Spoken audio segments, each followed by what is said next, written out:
ഓടിച്ച് ജീവിതം മുന്നോട്ട് കൊണ്ടുപോയിരുന്ന ഒരാളുടെ ജീവിതം കുറച്ചു വർഷങ്ങൾക്കുള്ളിൽ തന്നെ പ്രശസ്ത ജ്യോതിഷിയുടെയും പിന്നീട് തന്ത്രിയുടെയും വേഷത്തിലേക്ക് മാറി. ഒടുവിൽ ഗുരുതരമായ പീഡന കേസിൽ അറസ്റ്റിലാകുന്ന അവസ്ഥയിലേക്ക് എത്തിയത് കേരളത്തെ നടുക്കിയിരിക്കുകയാണ്.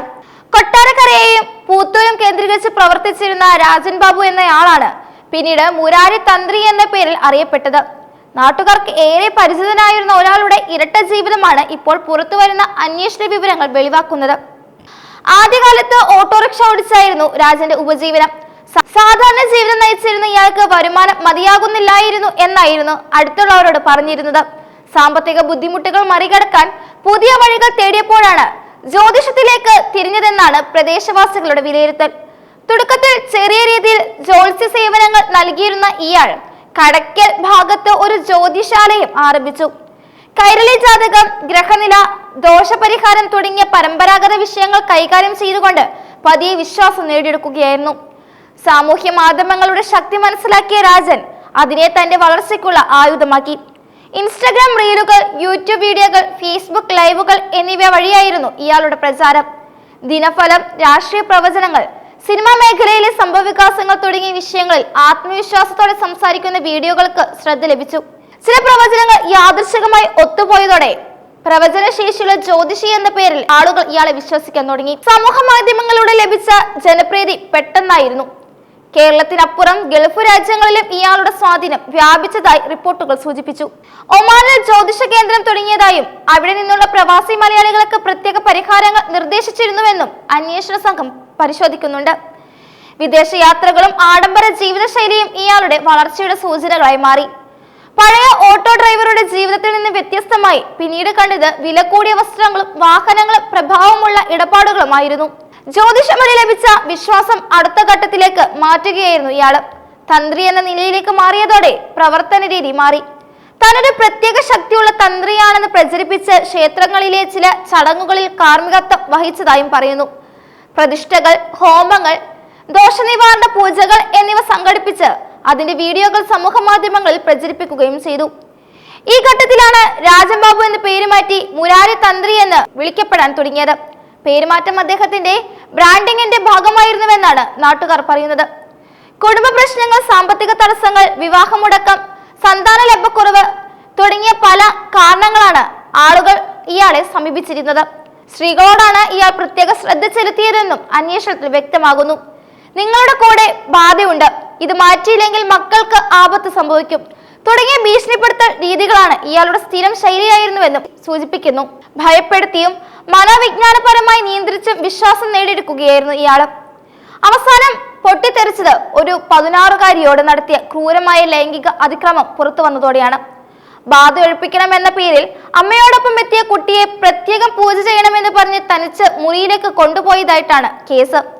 പൂജാമുറി എന്ന പേരിൽ വിശ്വസിപ്പിച്ച ഇടം യഥാർത്ഥത്തിൽ ഇയാളുടെ കിടപ്പുമുറിയായിരുന്നു എന്നത് കേസിന്റെ ഗൗരവം കൂട്ടുന്നു. അവിടെ വെച്ച് കുട്ടിയെ മർദ്ദിക്കുകയും ലൈംഗികമായി പീഡിപ്പിക്കുകയും ചെയ്തുവെന്നാണ് അന്വേഷണ സംഘം പറയുന്നത്. സംഭവ സ്ഥലത്ത് നടത്തിയ പരിശോധനയിൽ മുറിക്കുള്ളിൽ രക്തക്കറ കണ്ടെത്തിയതായി പോലീസ് സ്ഥിരീകരിച്ചിട്ടുണ്ട്. ഏകദേശം 1 മണിക്കൂറോളം കുട്ടിയെ മുറിക്കുള്ളിൽ അടിച്ചിട്ടിരുന്നുവെന്നാണ് വിവരം. കുട്ടിയെ ഒറ്റയ്ക്ക് വിടാൻ അമ്മ ആദ്യം സമ്മതിച്ചില്ലെങ്കിലും പ്രതിയുടെ ഭാര്യയും അമ്മയും ചേർന്ന് ആശ്വസിപ്പിച്ച് സമ്മതിപ്പിച്ചതായിട്ടാണ് പരാതിയിൽ പറയുന്നത്. 1 മണിക്കൂർ കഴിഞ്ഞിട്ടും കുട്ടി പുറത്തു വരാത്തതോടെ അമ്മ ആശങ്കപ്പെട്ടതോടെയാണ് പെൺകുട്ടി കരഞ്ഞുകൊണ്ട് പുറത്തേക്ക് ഓടിയെത്തിയത്. അതേസമയം കുട്ടിയുടെ ദേഹത്ത് ബാധയുണ്ടെന്നും ഇപ്പോൾ തൊട്ടാൽ അത് നിങ്ങളിലേക്കും പകരുമെന്നും പറഞ്ഞ് അമ്മയെ വീണ്ടും ഭയപ്പെടുത്താൻ ശ്രമിച്ചതായി ബന്ധുക്കൾ ആരോപിക്കുന്നു.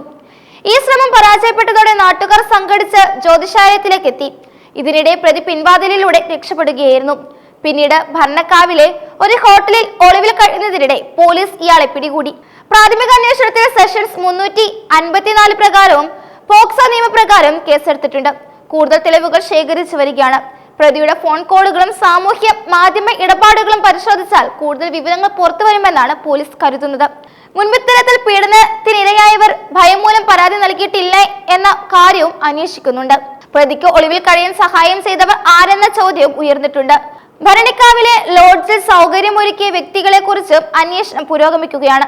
ഇയാളുമായി അടുത്ത ബന്ധമുള്ള ചില പ്രമുഖരുടെ പേരുകളും ചർച്ചയിലുണ്ട്. രാഷ്ട്രീയ നേതാക്കളും ബിസിനസ്സുകാരും ഇയാളെ സമീപിച്ചിരുന്നുവെന്ന പ്രചാരം സമൂഹത്തിൽ പരക്കുകയാണ്. എന്നാൽ ഇത് സംബന്ധിച്ച് ഔദ്യോഗിക സ്ഥിരീകരണം ഇതുവരെ വന്നിട്ടില്ല. ഈ സംഭവം സമൂഹത്തിൽ വലിയ ചർച്ചയ്ക്കും വഴിവെച്ചിരിക്കുകയാണ്. അന്ധവിശ്വാസവും ഭയവും ഉപയോഗിച്ച് ആളുകളെ നിയന്ത്രിക്കുന്ന പ്രവണതയെക്കുറിച്ച് വിദഗ്ധർ മുന്നറിയിപ്പ് നൽകുന്നു. മാനസികമായി ബലഹീനമായ അവസ്ഥയിൽ ഉള്ളവരെ ലക്ഷ്യമിട്ട് പ്രവർത്തിക്കുന്ന തട്ടിപ്പുകാരെ തിരിച്ചറിയാൻ സമൂഹം കൂടുതൽ ജാഗ്രത പുലർത്തണമെന്നും അഭിപ്രായങ്ങൾ ഉയരുന്നു. പ്രത്യേകിച്ച് സ്ത്രീകളും കുട്ടികളും ഉൾപ്പെടെ വിഷയത്തിൽ കുടുംബങ്ങൾ കൂടുതൽ കരുതലോടെ സമീപിക്കേണ്ടതുണ്ടെന്നാണ് സാമൂഹ്യ പ്രവർത്തകരുടെ അഭിപ്രായം. 10ാം ക്ലാസ്സുകാരിയായ കുട്ടി കാണിച്ച ധൈര്യമാണ് ഈ സംഭവത്തെ വെളിച്ചത്തിലേക്ക് കൊണ്ടുവന്നത്. അവൾ നിലവിളിച്ചുകൊണ്ട് പുറത്തേക്ക് വന്നില്ലെങ്കിൽ സംഭവം മൂടിവെക്കപ്പെട്ടേനെ എന്ന ആശങ്ക നാട്ടുകാർ പങ്കുവയ്ക്കുന്നു. കുട്ടിയുടെ ആരോഗ്യനിലയും മാനസികാവസ്ഥയും പരിഗണിച്ച് കൗൺസിലിംഗ് സൗകര്യം ഏർപ്പെടുത്തിയിട്ടുണ്ട്. ഒരിക്കൽ നാട്ടുകാർക്ക് പരിചിതനായിരുന്ന ഓട്ടോ ഡ്രൈവറുടെ ജീവിതം എങ്ങനെ വിവാദത്തിലേക്ക് വീണതെന്നത് പലർക്കും വിശ്വസിക്കാൻ കഴിയാത്തതാണ്. സോഷ്യൽ മീഡിയയുടെ ശക്തി ഉപയോഗിച്ച് നിർമ്മിച്ച പ്രതിച്ഛായ എത്ര വേഗത്തിൽ തകർന്നു വീണു എന്നത് ഇതിനൊരു ഉദാഹരണമായി മാറുന്നുണ്ട്. വിശ്വാസം ഒരു ആയുധമാക്കുമ്പോൾ അത് എത്രത്തോളം അപകടകരമാകുമെന്നതും ഈ സംഭവം തെളിയിക്കുന്നു. ഇപ്പോൾ അന്വേഷണം വ്യാപകമായി തുടരുകയാണ്. കൂടുതൽ ഇരകൾ മുന്നോട്ട് വരുമോ, പിന്നിൽ പ്രവർത്തിച്ച കൂട്ടാളികൾ ആരൊക്കെയാണെന്നത് വെളിവാകുമോ എന്നതിനെ കുറിച്ചുള്ള ചോദ്യങ്ങളും ഉയരുന്നുണ്ട്. സമൂഹം മുഴുവൻ ശ്രദ്ധയോടെ നോക്കിയിരുന്ന കേസ് ഇത് മാറിയിരിക്കുന്നു. അന്ധവിശ്വാസവും വ്യാജ ആത്മീയതയും ചേർന്നുണ്ടാകുന്ന ചൂഷണങ്ങളുടെ യഥാർത്ഥ മുഖം തുറന്നു കാണിക്കുന്ന സംഭവമായിട്ടാണ് പലരും ഇതിനെ വിലയിരുത്തുന്നത്.